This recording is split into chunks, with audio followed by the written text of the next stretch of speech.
If you're looking for ideas on what to make for dinner, stop scrolling because today I'm going to show you a quick, easy, and delicious way on how to make arroz con pollo. First, we're going to trim off the excess fat and skin from 8 to 10 chicken thighs. Generously season front and back of each piece with salt, pepper, and garlic and refrigerate. Rinse 1 cup of long grain white rice through a colander. Place it over a bowl to drain off the excess water and to dry. Meanwhile, we're going to chop our vegetables. We need 2 medium carrots, 1/4 of an onion, 2 garlic cloves, half a red bell pepper, 1 jalapeno, and 1 cup of frozen unthawed peas. Chop your vegetables into small bite-sized pieces. I also chopped 1 serrano pepper to add a little bit of spice to mine, but that is optional. In a large nonstick pan, heat up a small amount of vegetable oil over low-medium heat. Add in the chicken with the skin down first. Cook for about 8 to 10 minutes on each side. Once it has a nice crispy coat on each side, remove them. At this point, the chicken is not completely cooked, but that's okay because it's going to continue to cook once we add it back into the pan with the rice. At this point, the rice is now fully dry. Add it to the same pan that we fried the chicken in. Saute for about 5 to 7 minutes over medium heat or until it's lightly toasted. Add in the chopped vegetables including the onion and the garlic. Saute for an additional 3 to 4 minutes or until the onion and the garlic are nice and fragrant. Add 2½ cups of chicken broth, 2 packets of sazon Goya. This is not only going to add flavor, but it's also going to give it a nice orange color. 1/4 teaspoon of cumin, 1 teaspoon of oregano, and about 1/2 teaspoon of allspice. Add the chicken back into the pan, add the peas, turn down the burner to low heat and cover for 15 to 20 minutes. Turn off the burner and keep it covered for at least 15 more minutes. And here it is. This dish tastes great just by itself, or you can enjoy it with your favorite side dishes. In this case, we're going to enjoy it with a side of frijoles rancheros. And enjoy. Let's make some toasted coconut and mango chia pudding. Into your blender, add 1 can of coconut milk, 1/2 cup of diced mango, 1/2 cup of cold water, 3 tablespoons of coconut palm sugar or maple syrup, 2 tablespoons of toasted coconut, pinch of salt, and blend it up. Once it's smooth, take the mixture and add it to a bowl. Whisk in 4 or 5 tablespoons of chia seeds, depends how thick you like it. Let that rest for 10 minutes. After 10 minutes, whisk it again to make sure the chia seeds are distributed, and then pour it into your portion bowls. Now chill this until it's set. It should take about an hour. Once it's set, top it with some more diced mango and more toasted coconut. Creamy and delicious. Hello, let's make some dumpling soup inspired by my Korean mother-in-law. Okay, in a large pot, add some olive oil. Chop and saute 1 onion, 1 small package of mushrooms, and some bok choy. Add some garlic, add a teaspoon of pepper. Now I'm adding 2 32 ounces of chicken broth. Here's the second one. I'm just gonna bring it to a boil. I'm also adding some Korean beef stock because I didn't realize I got low sodium. Once your soup is boiling, add the dumplings, however many you want. I'm gonna add maybe 16. Let that boil for about 10 minutes. Lastly, add some green onions. Okay, here it is. Let's try it.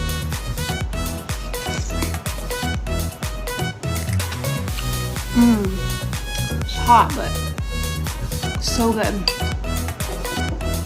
Baked feta pasta has nothing on this. This is the creamiest, most delicious baked cauliflower. Let's go. I'm using half of this shallot and chive soft cheese, but you could use any. Add 4 cups of raw cauliflower florets and your cheese in the middle.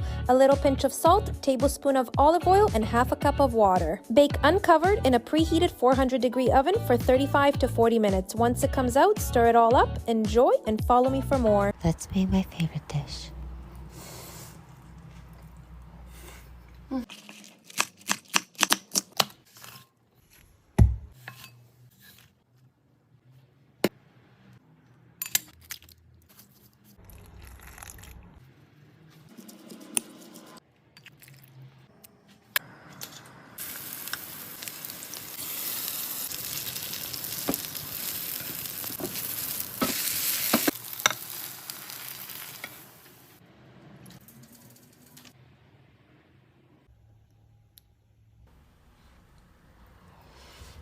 Italian beef sandwiches. This is probably one of my top 5 favorite crock pot recipes. If I have extra time that day, I like to take my 2 to 3 pound roast and sear it on all sides for about 3 to 4 minutes, seasoning it with salt and pepper.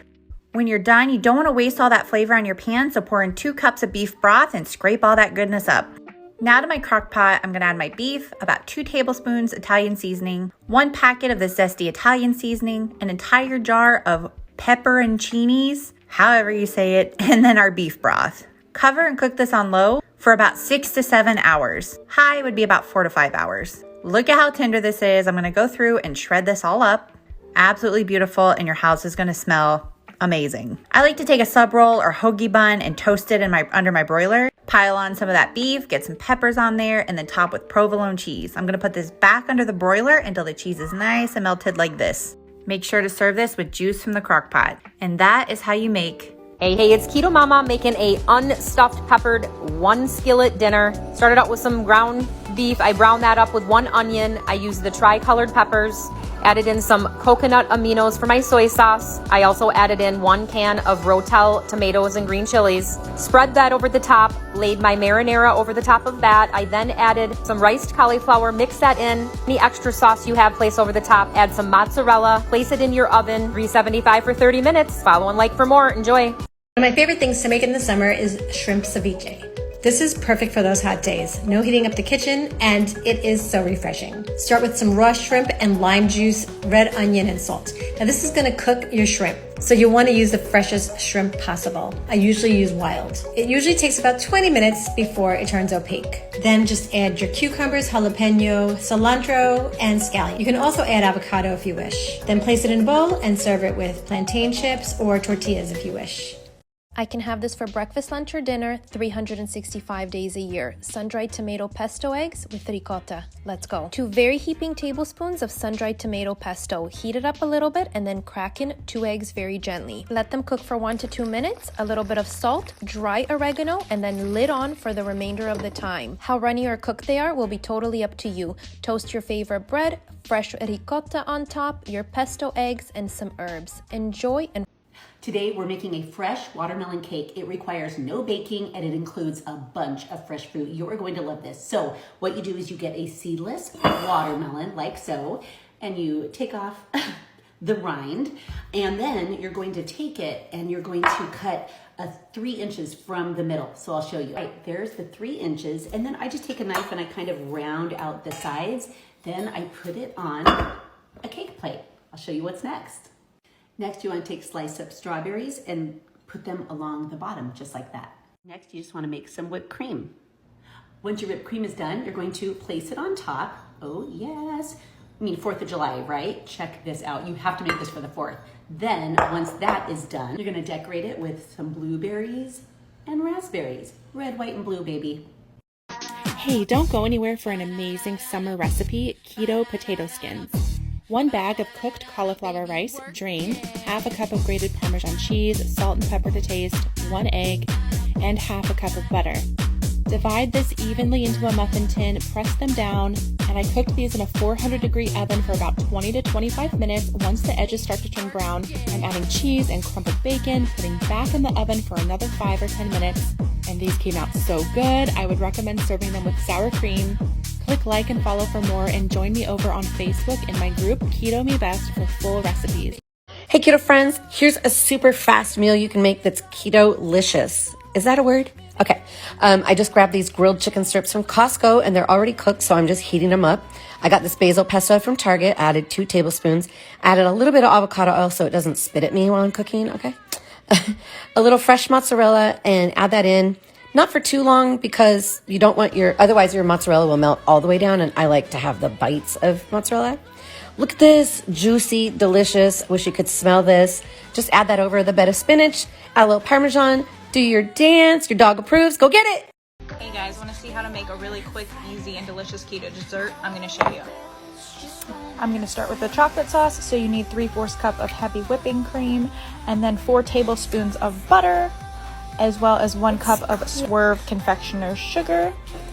And then you're going to take 2 ounces of sugar-free baking chocolate, a little tiny splash of vanilla extract, and then a teeny pinch of salt. We're gonna turn our saucepan on medium heat and then whisk everything together until it's melted and combined. Now we have chocolate sauce, and we're gonna pour that over our keto-friendly fruit. I have strawberries and raspberries. You could add some blueberries as well. I am also going to top it with some extra confectioner's sugar, as well as some sugar-free whipped cream. Now we have a delicious keto-friendly dessert. Enjoy! If you're keto and you like sweets, you're going to love these butterscotch delights. They're super easy, only 4 ingredients: sliced almonds, Lily's butterscotch chips, coconut oil, and coconut flakes. Screenshot this to get the ingredients. Then you're going to take a bag of Lily's and you're going to put it in a microwave safe bowl. Add 2 tablespoons of coconut oil. You will melt that in the microwave for about 1 minute until smooth. And you are going to take 1/3 cup of sliced almonds and 1/3 cup of coconut flakes. Toast those in an oven for about 5 minutes at 350 degrees. It just brings out the flavor. You don't have to, but I recommend it. So then once you get that all done, you're going to take these bits and you're going to put them in the bottom of a candy mold, and you're going to pour the melted butterscotch over the tops. Don't forget to like and share me out so that I know that you're seeing my recipes. And if you enjoy this, come find me on Facebook for hundreds more recipe ideas. My link is in the bio. Enjoy! Here's a great weekday dinner idea. This is creamy spinach chicken. All I did was take 2 chicken breasts, slice them in half, added salt, pepper, paprika, some onion powder, cooked them for about 5 to 6 minutes on each side. Then I took them out of the pan, added about 1 tablespoon of garlic. You could definitely do more if you like garlic, and added 1 cup of heavy cream. I blended it well, started to let it cook up on medium heat. Then once I saw it was bubbling, I added some Dijon mustard, maybe about a tablespoon or so. Keep on stirring. Then I added a lot of spinach. As you know, spinach is going to wilt up, so I put a lot of that in there, kept stirring and letting it wilt. Then once I saw that it was, I added probably about half a cup or so of Parmesan cheese. Blend it well, let it melt and bubble. Once you see that it is and you think that it's pretty much melted, add that chicken back in. It's going to be bubbling. You can add some parsley. And then that was it. It was absolutely delicious. Let me know if you try it. Enjoy. Thanks for checking out Keto Country. Today, let's make avocado chips, and the base recipe can be adapted for a couple of different uses. I get excited about easy recipes that take just a few simple ingredients but pack a ton of flavor, and this is definitely one of those. Avocados are the perfect keto superfood. They are high in healthy fats and packed with fiber, both which promote weight loss and metabolic health. I baked these smaller to use as chips, and then I did a second batch to enjoy as a bread replacement. Like and follow.